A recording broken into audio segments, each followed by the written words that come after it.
for the women of the planet to find their power again. But just one point, just that little anecdote there, we talked about the endless dialectical divisions. Are you aware of how many there are? And that they're crafted based on a very set agenda to pose one party or one group against the rest. We could explore that alone. We could do a whole seminar on just that one thing alone, of the dialectical divisions that are created in our society. And there are many even in the intellectual academic world, in the function of our own senses and the function of our own biology. And the two that we'll only be able to really touch on today is actually the last ones, liminal or subliminal. We'll be trying to focus more on that. But as I said, this is a very deep subject. We don't have time to go into anything more than an overview. And I would love to get into the whole concept of the lost language of symbolism and do a deeper work on this subject. But that time will have to come. Right now we just have to keep it very topical and accessible. Not only do we have those divisions, but we've got a very, very important tripartite division that these media sorcerers use on us. It is the simple division between the three kinds of intelligence that we have. Most people think only in terms of mental intelligence. No. We should know that there is also body intelligence. Your body is an intelligent, vibrant, living thing. Completely self-contained intelligence there, cellularly.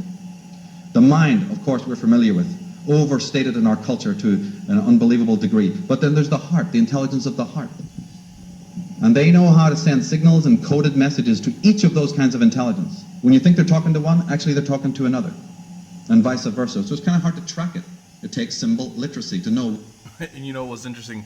When I heard that, it took me back to some verses in the Old Testament where, where it says, do not listen to the heart because the heart overall is wicked, right? And then it brought that song where that girl sings, I don't even know who it's by, I'm terrible when it comes to this, but she's all singing, listen to the heart, when he's speaking to you or something like that, and it's like, it goes completely opposite of what we're told to do, and then you think about the examples, right? You think about, well, people say, this girl's in this relationship and the guy's, terrible, he's bad for her, and everyone says, don't do it, saying, get away from him. You deserve better. And she's all like, oh, but he loves me, and they're always like, hey, leave him, this guy's abusing you, or he's just bad for you, he's only using you. And she's like, oh, but he loves me, It's the heart over the mind, when it's the mind that she should be listening to, because that's what everyone else is using to discern what kind of man he is and what she deserves, in their eyes, and what he doesn't deserve, So yeah, you kind of have that example where they're like, all right, well, they know how to pull your heartstrings, because it irritates me when you see all these posts where like they're all talking about,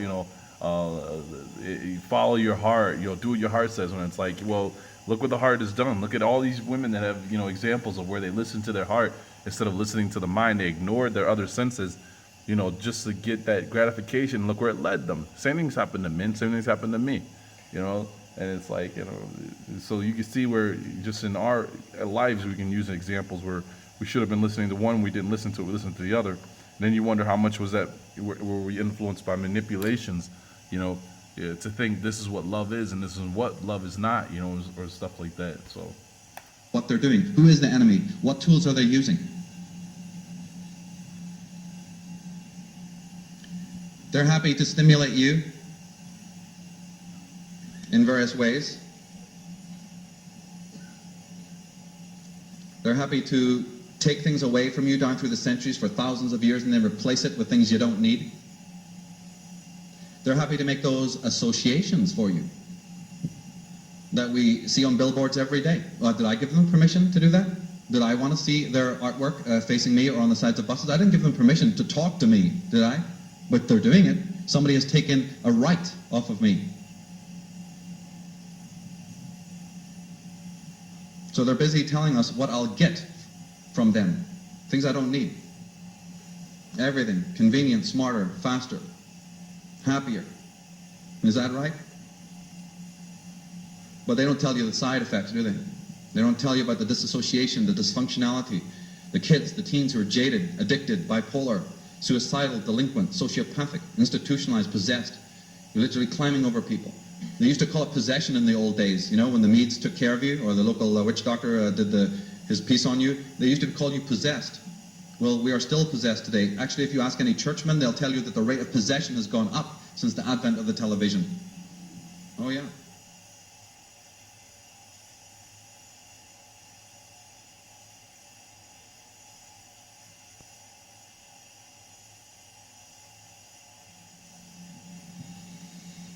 The whole theme of this talk is about how we are going to get symbol literacy so we can graduate and evolve spiritually.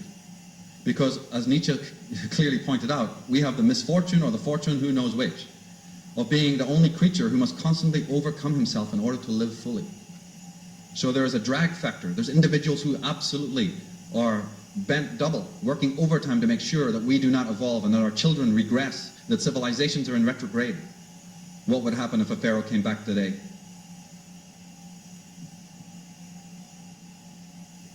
And when he mentions pharaohs, I gotta admit, he actually does this video about the white mummies that he and others are finding down in what, you know, on a map we would call like Lower Egypt.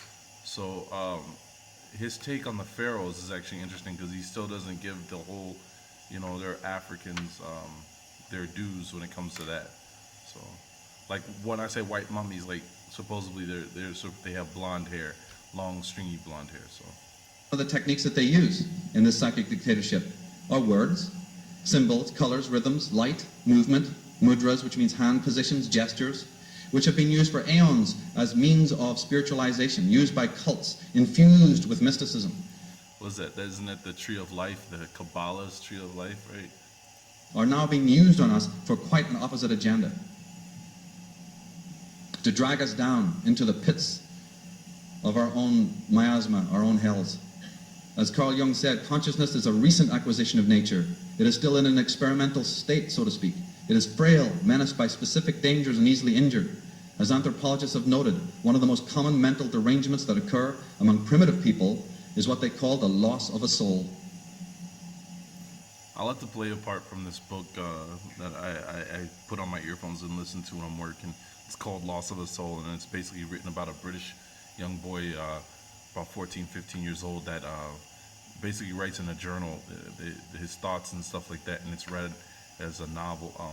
Because this kid's, you know, when you talk about heartless, he's talking about, you know, whenever he was mad, he would find animals or something to abuse, and he liked the thought of abusing animals, especially like cats, and he liked watching animals suffer and stuff like that. But the book is literally called Lost of a Soul, if you want to look it up, not to hear, you know, me, you know, in my opinion on it. Take this comment that he's talking about and transpose it to our societies today. That is exactly what is happening. The loss of soul. How is this technique done? What is going on? How are they doing this to us?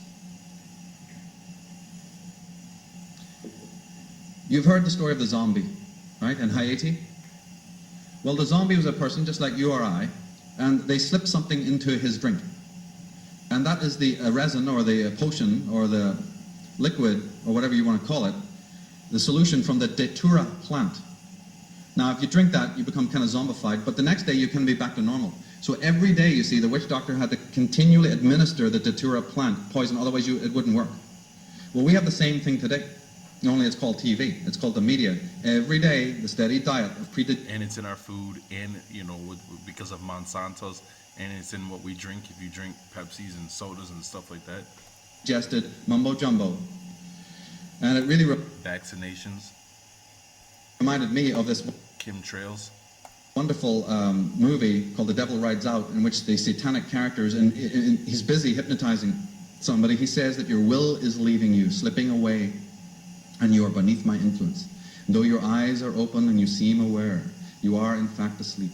Your faculties dormant, your ability to act and think subservient to my will. That is the agenda. The consequence on the grassroots level is that we are running around shopping malls, busy spending and buying and being busy with all of that. 6 hours a week. 6 hours a week the average person spends shopping, as opposed to 40 minutes a week with their children. And then we wonder why we got problems. Research. But you gotta think about it. Think about all those movies they used to come out with, where all they showed were people going shopping at all times, right? Especially little preppy, you know, girls, Caucasian girls were always, you know, shopping. Had the all pink car, all pink outfits and stuff like that. But they prepped the mind, and that's what everyone ran out and did. They prep the mind in those movies showing that you have to have a driver's license to operate a car. Well, what were they doing before that? Right, the mind through the movies, and then people are all like, "Oh, I gotta get my license. I gotta get my license because I'm a driver." When they never looked up what a driver was, or is. Research has shown that in the first few milliseconds of you perceiving something, we do not only unconsciously comprehend what it is, but we decide whether or not we like it. The cognitive unconscious presents our awareness with not just the identity of what we see, but an opinion about it. Our emotions have a mind of their own, one which can hold views quite independently of your rational mind. And the demographics have changed since even the 50s of how much change there's been by the advent of the media. The word consumer actually comes from consumption, and it didn't mean anything good. It actually meant to pillage, to desecrate, destroy, and if you know, consumption was the term that was used when you had tuberculosis, when you couldn't breathe, when you had no life force. The consumer